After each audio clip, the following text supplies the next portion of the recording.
Hello everyone, welcome back. Episode 3 की कहानी शुरू करने से पहले अगर आपने मेरी पुरानी वीडियोस नहीं देखी हैं तो आप आई बटन पे क्लिक करके या फिर डिस्क्रिप्शन पे जाके वीडियोस देख सकते हैं और आप मेरे चैनल को सब्सक्राइब भी कर लीजिए ताकि आप मेरी अपकमिंग वीडियोस की नोटिफिकेशन पा सकें। इसी के साथ एक्सप्लेनेशन शुरू करते हैं। एपिसोड 3 की कहानी वहीं से शुरू होती है जब 8 प्रिंस वांगसो के खिलाफ खड़ा होता है सू को बचाने के लिए। वो वांगसो से कहता है कि सू की इसमें कोई भी गलती नहीं है और वो उसे छोड़ दे, लेकिन वांगसो कहता है मैं क्यों इस पे बिलीव करूं, मैं तो इसे नहीं जानता। इस पे वांगसो अपनी तलवार नीचे फेंक देता है और कहता है कि महल के सैनिक चारों तरफ हैं, जल्दी वो दूसरे अटैकर को भी ढूंढ लेंगे, इससे पता चल जाएगा कि सू की इसमें कोई भी गलती नहीं थी। तक के लिए वो उसे जाने दे। वांगसो इस बात को मान जाता है और सू को छोड़ देता है। सू काफी डरी हुई थी, लेकिन वो फिर भी 8 प्रिंस को कहती है कि उसने जंगल में कई सारे लोगों को देखा है जिन्हें सेम मास्क पहन रखा था उस अटैकर की तरह। उनके लीडर ने आके उनको एक एक करके मार दिया। तू वहाँ से डर के भाग गई थी। 8 प्रिंस और वांगसो जब वहाँ पे पहुँचते हैं तो वहाँ कुछ भी नहीं होता, किसी की भी डेड बॉडी नहीं होती। वांगसो सू से कहता है कि उसने झूठ कहा और उस पर बिलीव नहीं करता। 8 प्रिंस वहाँ पे खून के धब्बे नोटिस करते। उनके आने से पहले जरूर यहाँ पे लोग थे जिन्हें अभी हटा दिया गया है, जिससे प्रूव हो जाता है कि सू बिल्कुल सच कह रही थी, उसे जरूर यहाँ पे लोग देखे थे। वांगसो फिर सू पे गुस्सा करता है कि उसकी वजह से लास्ट अटैकर भी मारा गया जो कह सकता था कि साजिश के पीछे कौन था। 8 प्रिंस फिर वांगसो को कहता है सुबह होते ही वो सबूत ढूंढने की कोशिश करेगा और वो सू को कुछ ना करे। वांगसो इसके लिए मान जाता है और वहाँ से चला जाता है। तो फिर जोजो से रोते हुए कहती है इस वांगसो की प्रॉब्लम क्या है, जब भी मुझे देखता है तो कहता है कि मुझे मार डालेगा। अभी भी इस अटैकर को कहता है कि मुझे मार डालेगा,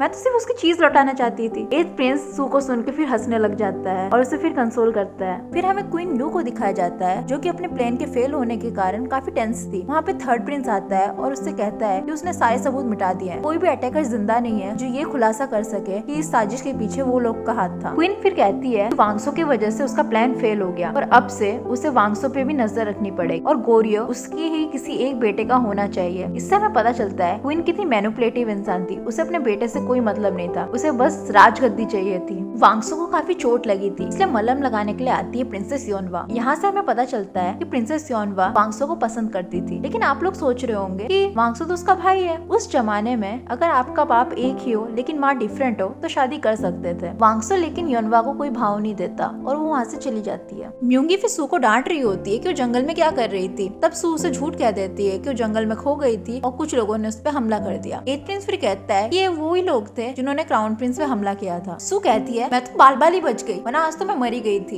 ये सुन के 8 प्रिंस भी हंसने लग जाता है। म्यूंगी फिर 8 प्रिंस से माफी मांगती है कि उसकी बहन के वजह से उसे इतना सफर होना पड़ता है, लेकिन 8 प्रिंस कहता है कि वो सू के बारे में बिल्कुल ऐसा नहीं सोचता, वो तो खुशियों का सोर्स है। ज्यादातर लोग उसके पास आते हैं मदद मांगने के लिए, लेकिन सू अलग है। लेकिन आज तक उसने कभी भी उससे मदद नहीं मांगी। वो हमेशा ये कहती है कि वो अपनी मदद खुद कर सकती है, वो अपने लिए स्टैंड लेती है। यही चीज 8 प्रिंस को काफी नई और अनोखी लगती है। यहाँ म्यूंगी पहली बार रियलाइज करती है कि 8 प्रिंस के दिल में सू के लिए फीलिंग्स आ रही है। म्यूंगी फिर 8 प्रिंस को थैंक यू कहती है उसकी बहन की हेल्प करने के लिए। सू चायरोंग के साथ अपने कमरे की ओर जा रही थी, तभी वहाँ वांगसो आ जाता है। चायरोंग वांगसो से डर के वहाँ से चली जाती है। सू कहती है कि उसने जो भी देखा था उसे ऑलरेडी बता चुकी है, लेकिन वांगसो इस पे बिलीव नहीं करता और उसको फोर्सफुली पूछने लग जाता है। तभी वहाँ 8 प्रिंस आ जाता है और वांगसो को रोकता है हिसू को टॉर्चर करने के लिए। सू को फिर याद आता है कि जिसने इन सबको मारा था उसने एक फर पहना था। वांगसो को पता चल जाता है कि शायद इसके पीछे उसके बड़े भाई 3rd प्रिंस का हाथ है, इसलिए वो सू को कहता है कि उसने जंगल में जो कुछ भी देखा भूल जाए। 8 प्रिंस भी सू को कहता है कि उसका सब कुछ भूल जाना ही अच्छा है, वरना उसकी जान को भी खतरा हो सकता है। सू जब जाने लगती है तो वांगसो कहता है कि वो उसका चेहरा कभी ना दिखाए, जिसपे सू का सब्र का बांध टूट जाता है। वो उसे जाके पूछती है कि आज जीने की ख्वाहिश रखना इतनी बड़ी गलती है। वो जब भी उससे मिलता है कहता है कि उसको मार डालेगा। उसने उस आदमी को भी कहा कि उसे मार डालने को,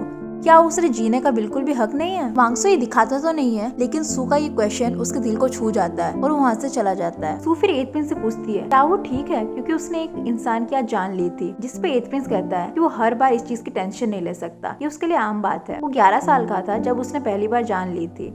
उसके घर में एक चोर आ गया था और अपनी माँ बहन को बचाने के लिए उसने उसकी जान ले ली थी, लेकिन वो इस चीज के लिए प्राउड है क्योंकि उसने अपनी माँ और बहन की जान बचाई थी। तो फिर कहती है अगर उसको इस बात का गिल्ट ना होता अभी तक वो इस बात को याद नहीं रखता। 8 प्रिंस सू की बात सुनकर काफी टच हो जाता है क्योंकि पहली बार किसी ने उसके दिल की बात समझी थी। सू फिर 8 प्रिंस से कहती है तो उससे उसकी टेंशन लेने की बिल्कुल जरूरत नहीं है, वो अपना ख्याल रख सकती है और वो उस पर डिपेंडेंट नहीं होगी। ये सुन के एथ प्रिंस काफी इम्प्रेस हो जाता है। इससे हमें पता चल सकता है कि एथ प्रिंस की सू के लिए फीलिंग बढ़ती ही जा रही थी। किंग तेजो क्राउन प्रिंस पे हुए हमले की तफ्तीश कर रहा था। जिमोंग कहता है कि सारे अटैकर्स मारे जा चुके हैं और कोई भी उन्हें सबूत नहीं मिला। किंग तेजो फिर वांगसू से पूछते हैं कि उसे अपनी जान का खतरा मोल लेके क्राउन प्रिंस की जगह बैठने की क्या जरूरत थी। वांगसू कहता है कि क्राउन प्रिंस ने उसकी जान बचाई थी 15 साल पहले, इसलिए वो क्राउन प्रिंस के अटैकर्स को ढूंढ के पकड़वाना चाहता है। किंग फिर इस चीज की परमिशन दे देता है और वांगसू भी खुश हो जाता है क्योंकि वो इसकी वजह से महल में कुछ और टाइम रह सकता है। सभी राजकुमार फिर गपशप कर रहे होते हैं। तभी एट्थ प्रिंस थर्ड प्रिंस से पूछता है कि रात को वो भी अटैकर के पीछे गया था, क्या वो किसी को भी पकड़ने में सक्सेसफुल रहा? जिसपे थर्ड प्रिंस कहता है, मैं अटैकर्स के पीछे गया तो था लेकिन अपना रास्ता भटक गया और कहीं और ही पहुंच गया, जिसकी वजह से मैं किसी को भी नहीं पकड़ पाया। किंग तेजो फिर वहाँ पे आता है और 10th प्रिंस के चेहरे पे लगी हुई चोट को नोटिस करता है। वो उससे पूछता है कि उसकी हालत किसने की। दूसरी तरफ सू को पता चलता है कि किंग तेजो को 10th प्रिंस की पिटाई वाली बात पता चल गई है और 10th प्रिंस खुद आ रहा है उसकी पनिशमेंट देने के लिए। सू डर के मारे परेशान हो जा रही थी। 10th प्रिंस फिर सू के पास पहुंचता है और उससे कहता है, क्या तुम मेरा वेट कर रही थी? सू उसे इग्नोर करते हुए कहती है, क्या तुम मेरे लिए पनिशमेंट लाए हो? 10th प्रिंस फिर सू से कहता है कि किंग तो उसकी चोट देख के काफी गुस्से में थे और उसे पनिशमेंट देना चाहते थे, लेकिन उसका दिल काफी बड़ा है और उसने सू की तरफ से किंग से माफी मांगी और उसे पनिशमेंट से बचा लिया। सू 10th प्रिंस का बदला हुआ बिहेवियर देख के काफी हैरान होती है, लेकिन वो उससे थैंक यू बोल के वहाँ से जाने लगती है। 10th प्रिंस लेके सू को वहीं रोक लेता है और शर्माने लग जाता है। सू फिर 10th प्रिंस की बॉडी लैंग्वेज नोटिस करती है और सोचती है, क्या ये मेरे प्यार में तो नहीं पड़ गया है? जैसे लड़कों का होता है ना कि आज तक किसी भी लड़की ने मेरे को ऐसे ट्रीट नहीं किया है। And to her surprise 10th prince यही चीज कहता है कि आज तक उसे किसी ने भी ऐसे ट्रीट नहीं किया है। जिंदगी में पहली बार किसी ने बिना डरे उससे ऐसी फाइट करी है और उसे ये अच्छा लगा। सू फिर कहती है, तुमने मुझे पनिशमेंट से बचाया है, इसलिए तुम मुझसे मिलने आ सकते हो। इस पे 10th प्रिंस को लगता है कि सू भी उसे पसंद करती है और वो वहाँ खुश हो जाता है। नेक्स्ट सीन में हमें 13th प्रिंस जंग को दिखाया जाता है, जो कि हमेशा की तरह भेस बदल के कुश्ती लड़ने आया हुआ होता है। वहाँ उसे 14th प्रिंस बेका देख लेता है और उसकी ड्राइंग बनाने लग जाता है और कहता है कि इसके बारे में वो जाके महल में बता देगा, जिसकी वजह से जंग डर जाता है और बेका के हाथ से ड्राइंग लेके वहाँ से भाग जाता है। फिर हमें म्यूंगी और बेका को दिखाया जाता है, जिनकी कन्वर्सेशन से हमें पता चलता है कि बेका म्यूंगी को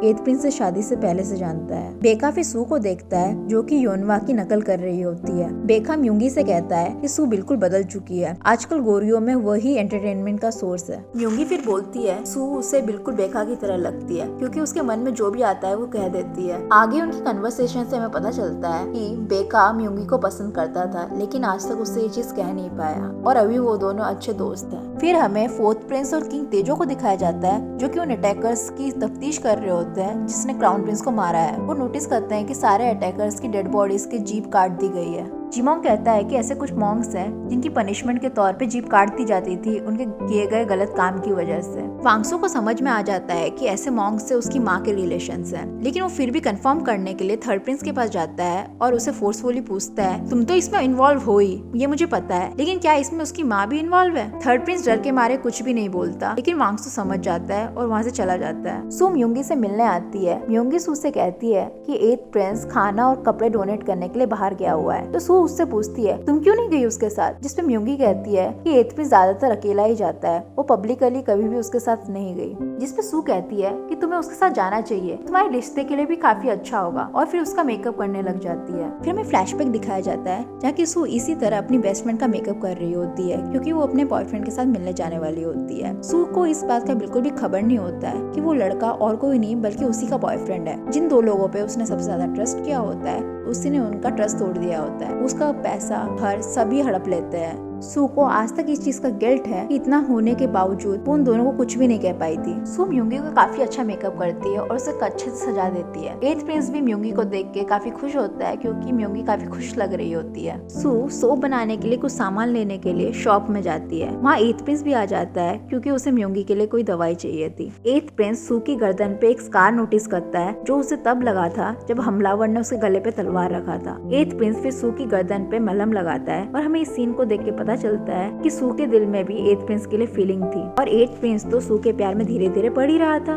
म्यूंगी फिर उन दोनों को एक साथ आते हुए देखती है। म्यूंगी का केयर करते हुए भी ये दोनों एक साथ आ जाते हैं, लेकिन वो इस चीज को इग्नोर करके वहाँ से चले जाते हैं। सू फिर उसी जगह जाती है जहाँ पत्थरों का पिरामिड बना हुआ है। वो अपनी माँ को याद करते हुए कहती है कि वो जानती है कि ये गलत है, लेकिन फिर भी वो चाह के भी 8th प्रिंस को अपने दिमाग से नहीं निकाल पाती। सू कहती है कि वो बहुत ट्राई करती है, लेकिन फिर भी अपने आप को 8th प्रिंस के बारे में सोचने से नहीं रोक पाती। सू जब वापस लौट रही होती है तो वांगसो को देखती है जो काफी टेंशन में बैठा होता है। फिर नेक्स्ट सीन में दिखाया जाता है कि क्राउन प्रिंस को पता चल जाता है कि उसके हमलावर का अड्डा कहाँ है और वो उन्हें पकड़ने के लिए सेना लेके वहाँ जा रहा होता है, लेकिन उसके आने से पहले ही वांगसो वहाँ पहुँच जाता है। वांगसो जब हमलावरों के अड्डे में पहुँचता है वहाँ पे कोई भी नहीं होता है और अचानक उस पे कई सारे लोग हमला करना शुरू कर देते हैं, लेकिन भला वांगसो से कौन जीत सकता है। वो एक एक करके बेरहमी से सबको जान से मार डालता है। लास्ट में उन हमलावरों का लीडर वांगसो के सामने आता है। वो उससे कहता है क्या उसकी माँ ने उसको यहाँ भेजा है। ये सुनते ही वांगसो को समझ में आता है ये सब साजिश के पीछे उसकी माँ ही थी और वो उस मॉन्क के लीडर को मार डालता है, ये कहकर कि तुम मेरी माँ के लिए जिए हो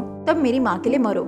जीमोंग और क्राउन प्रिंस जब तक उस अड्डे तक पहुंचते हैं तो देखते हैं कि वांगसो ऑलरेडी उस जगह को आग में जला के चला गया होता है। हमें क्वीन को दिखाया जाता है जो कि महसूस करती है कि उसके कमरे में कोई है और उसके सामने और कोई नहीं बल्कि वांगसो खड़ा होता है खून से लथपथ होके, जिसे देख के क्वीन डर जाती है और यहाँ ही एपिसोड 3 का एंड हो जाता है।